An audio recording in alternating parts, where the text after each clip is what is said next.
안녕하세요. 열고닫기 꾸망입니다. 지난 1편, 2편에 이어서 오늘은 이제 3편 사단법인 오늘은과 2024 청년 세대 관계실적 보고서를 통해서 저희가 관계에 대한 얘기를 나누고 있어요. 2024 청년 세대 관계실적 보고서에서 연구를 도맡아서 해주신 신다솜 매니저님 옆에 자리하고 계신데요. 인사 한번 나누고 또 진행을 하겠습니다. 네, 안녕하세요. 안녕하세요.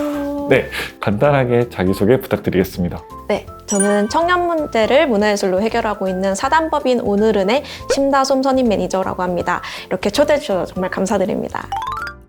그래서 오늘은 이제 본론으로 바로 진행하고자 하는데요. 첫 번째 얘기로 나누면 뭐가 좋을까라고 생각을 했을 때 MBTI가 다시 좀 요즘에 인기가 있는 것 같은데 그 이유를 보면은 어떤 자기를 정의하고 자기를 이해하는 데 굉장히 좋은 수단인 것 같거든요. 그런 부분에서 좀 MBTI를 활용하는 지금의 좀 세대에 대한 좀 생각이 어떠신지도 좀 궁금했습니다. 지금의 청년 세대가 사실 자신을 이해하고자 하는 욕구가 굉장히 높은 세대라고 저희는 생각을 합니다. 그래서 사회적으로 뭐 아까 말씀해 주신 MBTI나 뭐 퍼스널 컬러를 단순히 진단하는 거를 넘어서서 최근에는 자신을 셀프 케어하는 전문가 수준으로 이제 넘어가는 모습들을 많이 보이고 있는데요. 이런 부분들 나 자신을 아주 잘 알아가려고 하는 부분들이 많이 보이고 사실 저희 보고서에서도 관계를 맺기보다는 나 자신을 좀 알아가는 게 더 중요하다. 이게 더 우선이다라고 말하는 청년들이 굉장히 많았었고요. 틀을 이제 정해져 있는 정의로 간다라고 하면 틀에 박히지 않는 건가? 라는 생각이 좀 드는 부분이 있는데 좀 그랬을 때도 어떤 그런 툴을 쓰는 거에 대한 장단점이 있지 않을까라는 생각이 좀 들었습니다. 네, 맞습니다. 그리고 사실 뭐 툴을 쓰는 것도 큰 흐름이기도 하고 결국에 이제 자신을 중점적으로 생각하는 것들이 큰 흐름이라고 생각을 하는데 이게 뭐 개인으로 봤을 때는 아주 효율적이고 좋을 수도 있다고 생각을 합니다. 나에게 딱 맞는 사람만 취해서 이제 한다든지 내가 가장 도움이 될 수 있는 정보들만 얻어서 관계 속에서 그걸 취한다는 게 사실 단적으로 보고 짧게 보면 굉장히 효율적이고 또 주체적일 수도 있을 것 같고요. 근데 저희가 이게 지금 단적으로 문제가 된다기보다는 이제 길게 봤을 때 관계에서조차도 그렇게 효율성을 따지고 효율성이 가장 먼저가 되는 것들이 조금 우려가 되지 않나라는 그런 맥락에서 이 보고서를 준비하게 되었습니다. 일단 이제 지난번에 다룬 키워드이기도 해요. 의미 있는 관계에 대한 부분에 대한 얘기를 좀 했었는데 지난 편에서는 그 의미 있는 관계는 어려운 상황에서 도움을 줄 수 있는 그 친구가 진정한 또 의미 있는 관계라고 이제 생각을 했었거든요. 좀 이런 부분에서 좀 조사 결과는 좀 다르게 나왔다라고 얘기가 있어가지고 그 부분도 좀 궁금했습니다. 사실 저희가 이제 의미 있는 관계가 무엇일지 사실 개개인이 말씀해 주신 대로 개개인이 의미 있는 관계는 정의하는 걸 물론 다 다르겠죠. 그래서 저희가 청년들이 실제로 어떻게 의미 있는 관계를 정의하고 있는지 조사를 해본 결과 그 중점적인 것들은 이제 감정적인 교류가 있었었고요. 그 청년들은 실제로 감정의 교류가 있을 때 의미 있는 관계라고 생각을 하고 있고 그래서 청년들이 생각하는 의미 있는 관계는 저희가 생각하는 사람 대 사람 관계보다 더 넓게 받아들이고 있는 것도 현실적인 것 같긴 합니다. 조금 일방적이고 조금 효율적으로 그 자신에게 의미 있는 관계들을 일방향적으로 하는 이런 것들을 일방통행 관계, 지금 일방통행 현상이라고 저희는 정의를 하고 있고요. 우리가 이제 관계를 갖는다라고 했을 때 어떤 그 분류하는 또 어떤 자신의 기준들이 있을 것 같은데 그런 기준들은 또 어떻게 나눠서 좀 하고 있을까요? 그 청년들의 36% 정도가 관계를 선택할 수 있는 부분이다라고 응답을 했었는데요. 그럼 어떤 기준으로 선택을 하느냐를 들여다보면은 그 기준 자체가 자신이 된다는 게 이제 일방통행 이 현상의 핵심이 될 것 같습니다. 그래서 저희가 주관식 응답을 실제로 받았는데요. 의미 있는 관계는 뭐라고 생각하는지에 대해서 응답을 받은 것들을 저희가 하나하나 다 읽다 보니까 그 주체가 다 자기 자신인 부분들이 굉장히 많은 거예요. 그래서 예를 들어 나에게 필요한 관계, 나에게 도움을 줄 수 있는 관계, 내가 하루를 보냈는데 내 시간이 아깝지 않은 관계, 이런 응답들이 굉장히 많았었는데 그래서 이게 갑자기 눈에 들어와서 이게 되게 신기하다 하고 생각을 해서 이 통계를 실제로 내보니까 50% 이상이 나 자신에 관한 것들이었고 실제로 서로에 관한 것들은 그에 비하면 훨씬 낮은 수치였었고요. 그래서 그 뭐 세부적으로 뭐 나에게 필요한 관계, 뭐 내가 뭐 마음을 털어놓을 수 있는 관계 등등등으로 굉장히 분류를 세부적으로 많이 하긴 하지만 결국에 그 중심에는 나 자신이 있다는 게 일방통행 현상의 조금 핵심이지 않을까 싶습니다. 이런 부분들이 결국에는 이제 또 어떻게 보면 자기 중심의 성향들이 일방통행의 어떤 관계로 이렇게 비춰지는 부분이 있을 것 같은데요. 그렇게 되면은 내가 이제 선호하는 스타일이라든가 아니면 내가 조금 더 마음에 맞는 사람과의 어떤 그런 통행, 마음의 통행이 되는 관계에서만 또 이게 된다라고 하면 또 어떤 모습으로 그러면은 관계들이 또 이후에도 구축이 될까?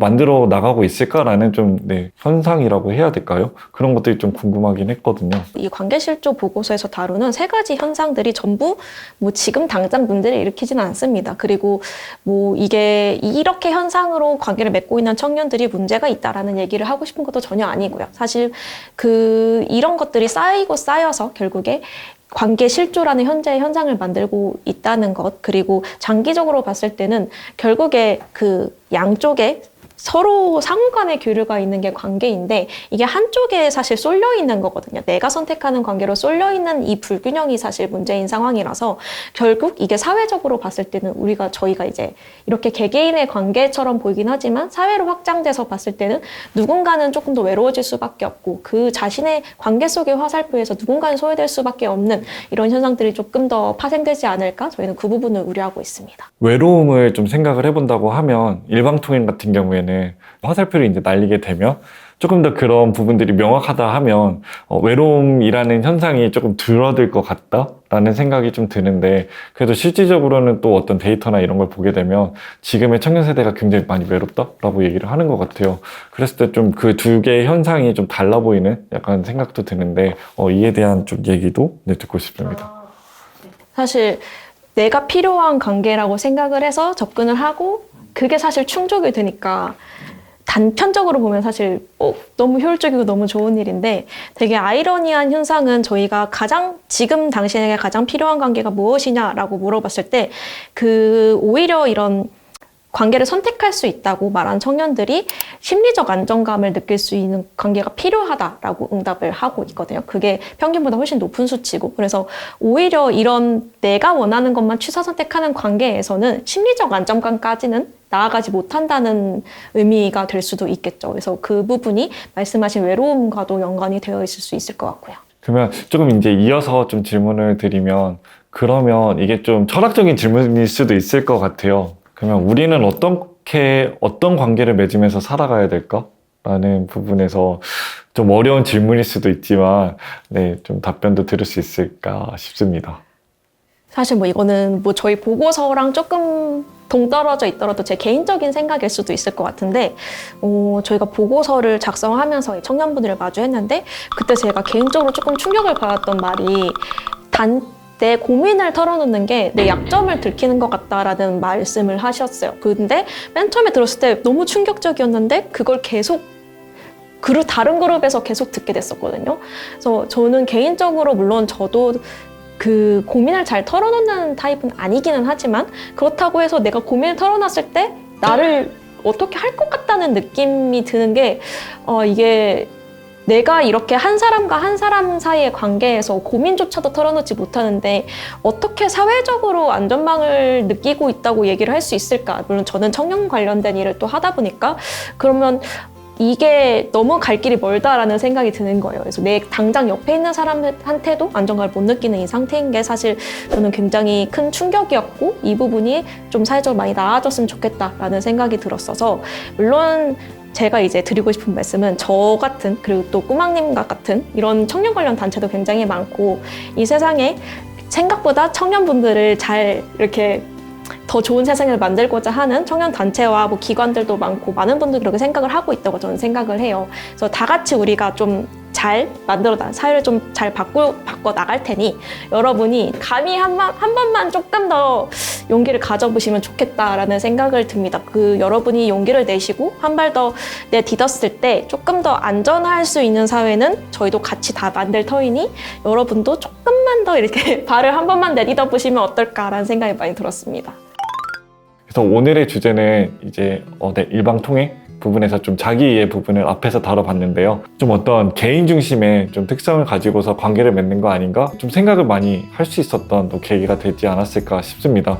저희가 서로 간에 이제 얘기를 나눴던 것처럼 조금 더 이제 사회적으로 또 노력하는 부분도 있으니 내가 의지할 수 있는 것도 생기고 좀 여러 가지로 또 해볼 수 있는 것, 그 다음에 내가 생각해 볼 수 있는 관계에 대한 여지도 많다라고 생각이 듭니다. 그래서 사회적으로 그리고 개인적으로도 그런 관계에 대한 깊이 있는 탐구를 해볼 수 있는 시간들이 저뿐만 아니라 또 이제 같이 시청하시고 계시는 열린이 분들에게도 같이 좀 진행이 됐으면 좋겠다 생각이 들고요. 오늘의 영상을 보시고서 좀 공감되는 부분이라든가 의견을 남기실 부분이 있다 하면 댓글로도 적어주시고요. 그리고 조금 더 재미난 이벤트가 진행이 되고 있으니까 이 부분도 댓글을 통해서 확인하신 다음에 같이 또 참여하실 수 있으면 좋겠습니다. 다음번 또 이제 오늘과 또 좋은 프로젝트 할 수 있기를 또 기대하면서, 그리고 또 좋은 주제로 해서 여러분과 또 얘기를 나눌 수 있길 바라면서 오늘의 시간은 이렇게 마치도록 하겠습니다. 이상 열고닫기의 꾸망이었습니다. 네, 감사합니다.